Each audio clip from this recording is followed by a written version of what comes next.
Que el Señor les bendiga. Somos Templo Cristiano de las Asambleas de Dios y le damos la bienvenida a nuestro estudio bíblico con el tema que venimos desarrollando, Israel vuelve de la cautividad. Y este día concluiremos los estudios basados en los libros de Esdras, Nehemías y Esther, con un subtema: Nehemías, líder edificador.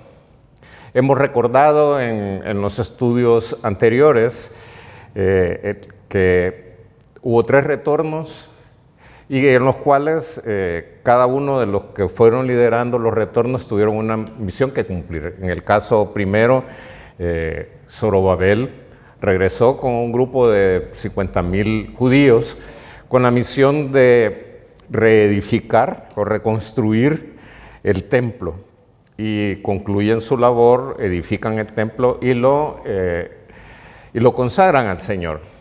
Luego, años después, Esdras también llega a Jerusalén, lleva una ofrenda generosa, pero encuentra desobediencia en medio del pueblo con relación a los mandamientos o algunos mandamientos de Dios, y trae entonces como una reforma espiritual al pueblo judío.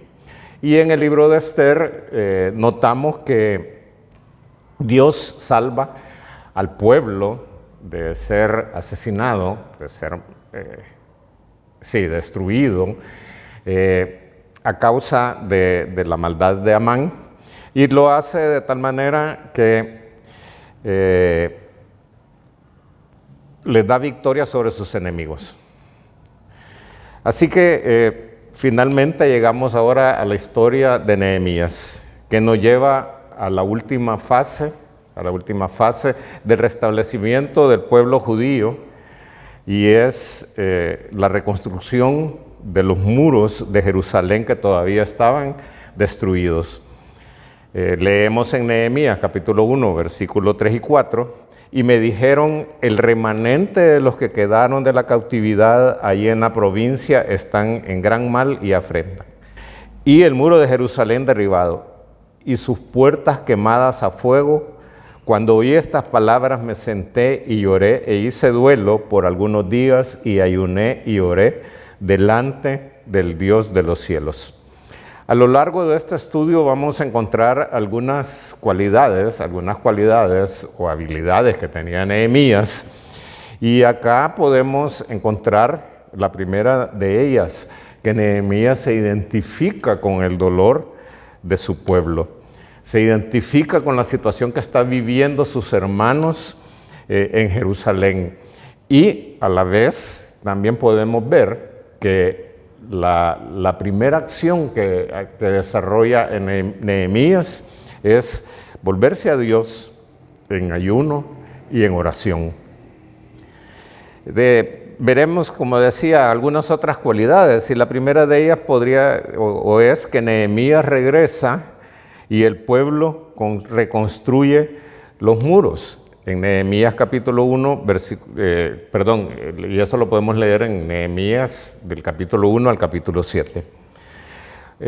Lo interesante de la oración que aparece en el capítulo 1 es que, al igual que otras oraciones que podemos encontrar en la Biblia, dichas por personajes utilizados por Dios, también aquí podemos encontrar que la oración empieza con confesión de los pecados del pueblo.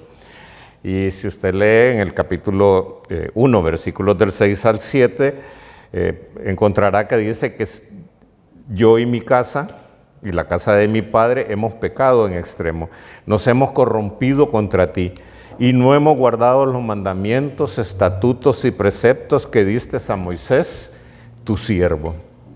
Y en el versículo 11, siempre del capítulo 1, ahí podemos ver cómo Nehemías afirma la petición a favor de sus hermanos, con el objetivo principal de ayudar a sus hermanos, pero que a la vez glorificar a Dios.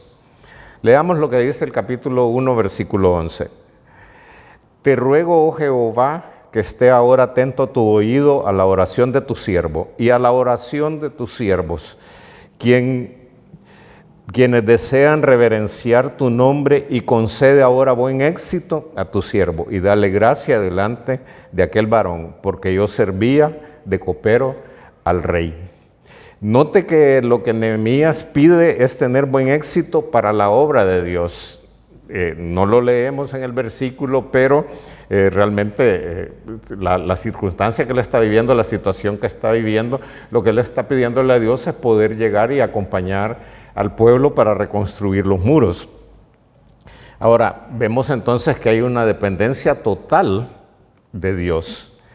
Y vemos también que no está buscando ninguna honra para él, que lo que está buscando es cumplir un propósito, un llamado de Dios a favor de su pueblo. Y lo interesante es que él dice que pide tener buen éxito, porque es una obra a favor de Dios. Ahora, cuando los propósitos de Dios están en juego, cuando Dios tiene un propósito para hacer algo, no dudemos en pedir su ayuda, en pedir su apoyo, en pedir su respaldo, porque no son nuestros propósitos, son los propósitos y los planes de Dios para nuestra vida, la vida de nuestra familia, la vida del pueblo, la vida de la iglesia o cualquier otra campo o situación o lugar en que Dios quiera obrar. El segundo punto que vamos a considerar este día es que Nehemías es un estratega y líder. En el capítulo 2, versículo 13, y de allí en adelante hasta versículos más adelante, vemos que Nehemías salió de noche por las puertas a ver los muros de Jerusalén. Salió primero solo a rodear los muros de Jerusalén para ver que estaban derribados, cómo estaban sus puertas y poder así, de cierta forma, entender cuál era la situación en la que se encontraban los muros. Veamos que no le comentó a nadie su misión. Primero determinó, y por eso decimos que él era un gran estratega, que primero rodeó los muros para determinar el alcance de los trabajos. Nos enseña entonces Nehemías que antes de iniciar un proyecto, antes de dar los primeros pasos, lo primero que tenemos que hacer es tener claros los objetivos, las necesidades y los recursos para alcanzar dicha meta. En el capítulo 2, versículos 17 al 18, dice lo siguiente: les dije pues, vosotros veis el mal en que estamos, que Jerusalén está desierta y las puertas consumidas por el fuego.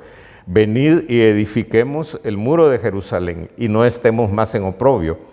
Entonces les declaré cómo la mano de mi Dios había sido buena sobre mí, y asimismo las palabras que el rey me había dicho. Y dijeron, levantémonos y edifiquemos, y así esforzaron sus manos para bien.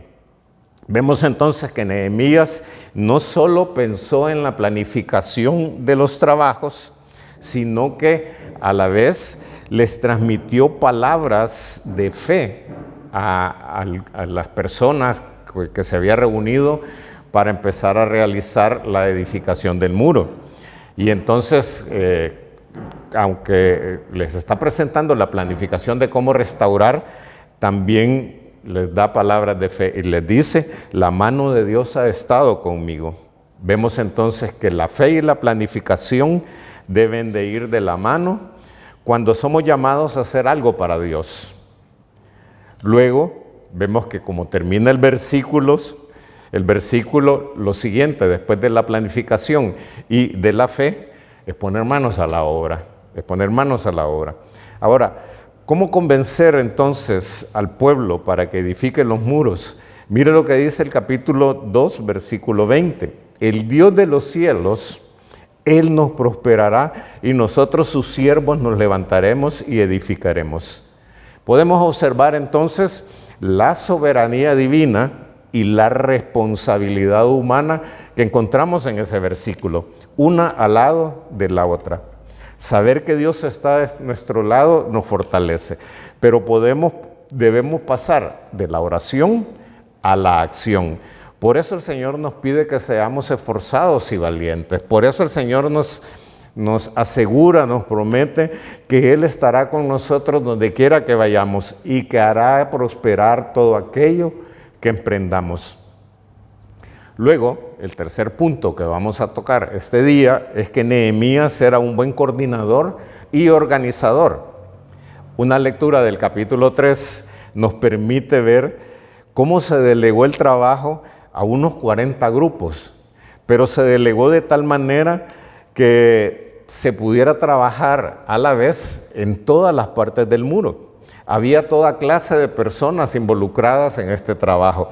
Habían sacerdotes, habían levitas, habían gobernadores, habían sirvientes del templo, había plateros, había cualquier tipo de persona con diferentes oficios involucrados en el trabajo.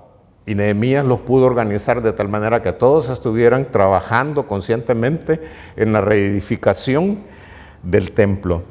Pero vemos que no solo estaban organizados para realizar el trabajo, sino que una de las estrategias de este coordinador y organizador que era Nehemías fue que muchos de ellos estuvieron asignados para trabajar enfrente de sus casas, enfrente de sus puertas.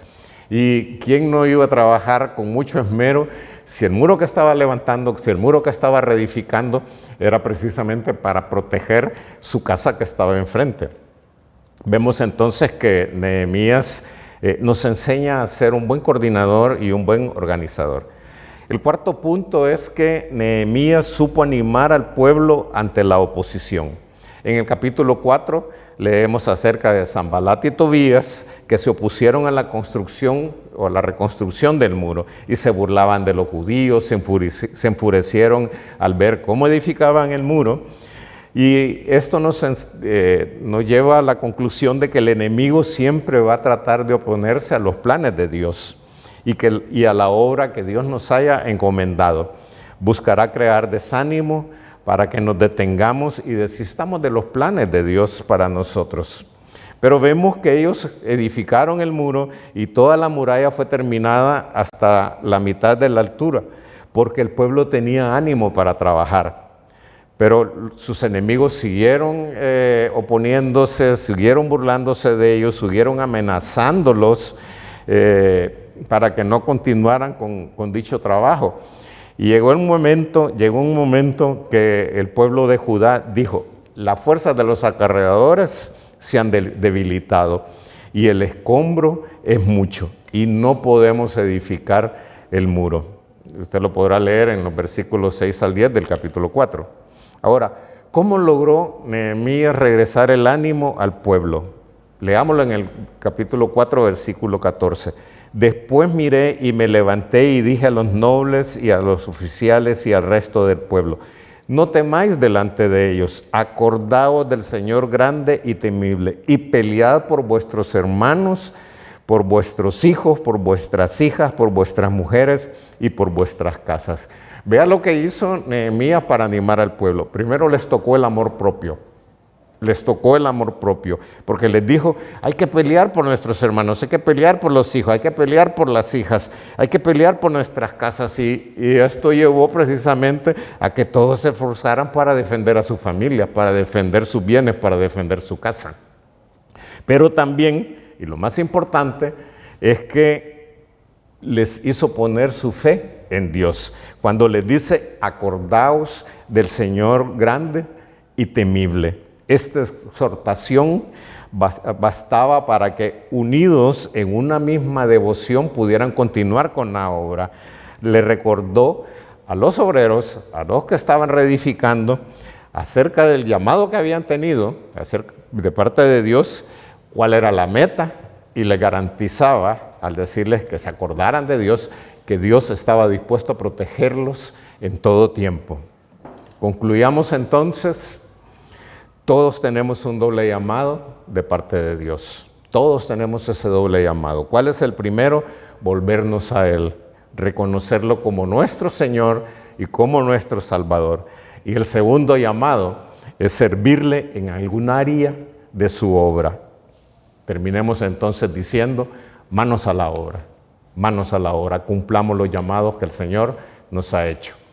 Que el Señor les bendiga, y con esto damos por finalizados los estudios relacionados al libro de Esther, Nehemías y Esdras. Que el Señor les bendiga.